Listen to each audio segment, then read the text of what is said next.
Kaugnay ng ikatlong araw ng pre-trial conference, makausap natin si Bicol Saro Party List Representative at miyembro ng House Prosecution Team na si Congressman Terry Ridon. Magandang gabi po at welcome back sa Arangkada Balita, Kong Terry. Ay, magandang gabi. Maraming salamat sa pag-imbita. Yes, Kong Terry, una-una, kamusta ho yung naging ikatlong araw ng pre-trial conference at ano ho ba yung na-resolve natin ngayong araw na ito? Ngayon po nagtutuloy pa rin po ng pagmamark doon po sa unexplained wealth at sa confidential funds misuse articles. Magtutuloy po ulit ito bukas ng alas 9 hanggang hopefully umabot na ho ng alas 7 ng gabi para mapabilis na ho talaga. Ito pong pagmamark po ng ebidensya ng prosecution at ng depensa. And Kong Terry, kasama na dyan yung last week na isiniwalat mo yung tungkol sa mga hindi na-deklarang firearms ng mag-asawa. Yung pong bagay po yan, ipapasabi na pa po yan ng prosecution panel. Pero yung pong talaga pong voluminous documents po na nakita po natin sa House Justice Committee proceedings, yan po yung mga minamarkahan po sa kasalukuyan. So very voluminous po yung documents. Ibig sabihin, kailangan po kasing pirmahan page by page, nung pong depensa, prosecution at ng Senate Clerk of Court. Ito po nga mga pahina po na ito. Pero kailangan ko lang, again, maglinaw doon po sa sinasabi po ng defense panel kasi hinahanap po nila yung mga public prosecutors. Opo. Sabi nila umaalis daw po na hapon. Hindi yung totoo kasi ikatlong araw na ho. Ako ho yung nagsasara noong pong prosecution side, hanggang ngayon, nasa Senado pa rin ako. So, ano ho yung sinasabi nila na wala pong naiiwan na public prosecutor dito po sa marking of exhibit. So, hindi yung totoo. At kasinungalingan po yun. At Kong Terry, nakita nga natin, nung unang araw pa lang ay may mga ganyan na kumbaga na framing or mga optics na pinalalabas yung kabilang kampo. Una, di ba, sinasabi nga ay parang nilamon daw ng buhay ng defense ang prosecution at ngayon naman iba naman po ang issue na ibinabato sa inyo. So do we expect na may mga ganito talaga, hindi lang ngayong pre-trial pero mismo sa trial proper?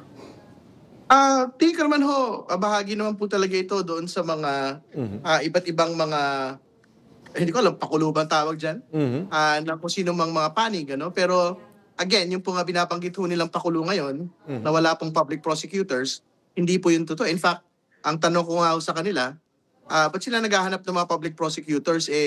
Hinahanap ko kanina si Attorney Sheila Sison for the defense. Hindi ko naman din siya nakita buong araw po na ito. Hindi ba? Pero wala naman silang narinig na reklamo mula sa amin. Di ba? Opo. And Kong Terry, curious lang ako, di ba dati hindi binuksan yun doon sa BIR na documents? Kasama ba to sa i-discuss sa pre-trial kung gagamitin ito sa trial proper? Hindi pa po ito pagdidesisyonan kung bubuksan o hihingilin po namin buksan, pero kasama na po yan doon sa mga minarkahan po exhibits ng atin pong prosecution panel. Okay, so hindi ito pinag-usap pero definitely bago mag-start yung trial proper ay madidiscuss po ito dahil may ilang araw pa itong pre-trial. Tama po ba? Well, in the course of the trial po yung final determination po kung we will seek the opening of the BIR box. Kasi ang totoo naman kung sapat na ho kami doon sa iba pang mga ebidensya, baka hindi naman na ho kailangang hilingin pa yung pong pagbubukas ng box po na ito. Kong Terry, may sinasabi yung may ilang witness ng prosecution na pareha sa depensa. I think kasama yata dito si former Senator Antonio Trillanes. Ano yung implication nito sa trial?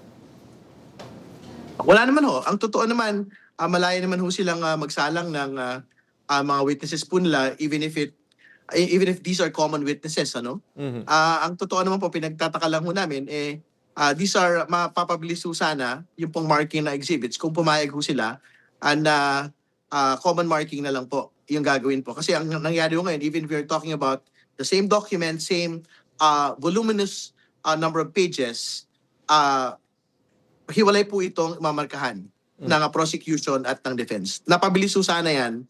Ibig sabihin, half mo yung time to do it kung pumayag ho sila nung pong common marking na lang po. Oo, kasi nga maraming kasi sinasabi nga yung si former Senator Antonio Trillanes, then Ombudsman, parang ano yung nagiging tactic daw ba dito ng defense? Hindi ba parang mas makakasama sa kanila yan kung magiging witness nila para ito sa kanila? sila kung mapagpasyal doon, no? So, even naman ho, halimbawa, yung pong pagtanggi nila doon po sa common marking, siyempre, bagamat meron kaming pagtingin sa bagay na yan, sila naman ho yung mapagpasya kung gusto nilang separate marking. Pero meron po talaga yung actual time impact, no? And that is what we are seeing in the last couple of days. And kung yung sinasabi dapat matatapos na itong pre-trial conference Thursday, pero sinabi ay mukhang mag-extend pa. Mga ilang araw pa ho kaya ang kakailanganin? Ang totoo po, by tomorrow susubukan po ng lahat ng panig na pabilisin. No? In fact, magkakaroon po ng dagdag na mga teams para po mapabilis po yung marking po ng mga ebidensya. So, talaga ho nga, sinusubukan ho namin na matapos po ito sa pinakamagang panahon. So, we are taking it on a day-to-day. So, by the end of tomorrow, hopefully, tapos na rin po yung pong marking. Kasi magdadagdag na po ng dagdag pong mga tao dito po sa bagay po na ito. Okay, sige po. Maraming salamat po sa inyong oras na binigay dito, Kong Terry. Alam namin na busy kayo dyan sa Senado. Magandang gabi po at mag-ingat po kayo. Magandang gabi. Maraming salamat.